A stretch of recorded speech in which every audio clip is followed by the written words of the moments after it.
ప్రయాగ్రాజ్ మహాకుంభమేళలో పూసలు రుద్రాక్షమాలలు అమ్ముతూ ఇంటర్నెట్ సెన్సేషన్గా మారిన నిరుపేద యువతి మోనాలిసా బోన్స్లే. సోషల్ మీడియాలో ఆమెకు వచ్చిన పాపులారిటీని దృష్టిలో ఉంచుకొని బాలీవుడ్ దర్శకుడు సనోజ్ మిశ్రా ఆమెకు సినిమా అవకాశం ఇచ్చిన సంగతి తెలిసిందే.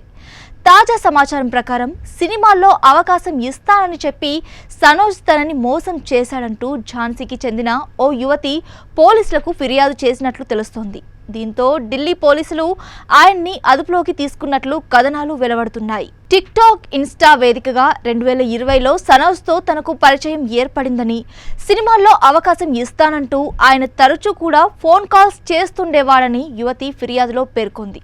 ఓసారి దర్శకుడు సనోజ్ ఝాన్సీకి వచ్చి తనకు ఫోన్ చేశాడని, చెప్పిన చోటుకు రాకుంటే చనిపోతానని బెదిరించాడని తెలిపింది. చేసేదేం లేక వెళ్లి కలవగా రిసార్ట్కు తీసుకువెళ్లి మత్తుమంది ఇచ్చి తనని వేధించాడని, అసభ్య వీడియోలు చిత్రీకరించి బెదిరింపులకు పాల్పడ్డాడని వెల్లడించింది.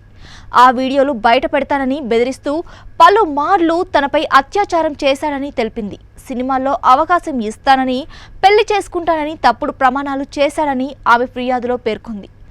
యువతి ఫిర్యాదు మేరకు కేసు నమోదు చేసుకున్న ఢిల్లీ పోలీసులు అతన్ని అరెస్ట్ చేశారని ఆంగ్ల పత్రికల్లో వార్తలు వచ్చాయి. మహాకుంభమేళ సమయంలో మోనాలిసా ఫేమస్ కావడంతో హిందీ చిత్ర దర్శకుడు సనోజ్ మిశ్రా తాను తీయబోయే next movie the diary of మణిపూర్లో ఓ పాత్రకు ఆమెను ఎంపిక చేసుకున్నారు. మధ్యప్రదేశ్కు వెళ్లి ఆమె కుటుంబ సభ్యుల అంగీకారం కూడా తీసుకున్నారు. ఈ విషయంపై ఆ సమయంలో సనోజ్ మాట్లాడుతూ, ఇది ఓ ప్రేమ కథ, బోన్స్లే ప్రధాన పాత్రలో నటిస్తారు. ఆమెకు యాక్టింగ్లో ట్రైనింగ్ కోసం వర్క్ షాప్లు నిర్వహించి ఏప్రిల్లో షూటింగ్ ప్రారంభిస్తాం అని సనోజ్ తెలిపారు.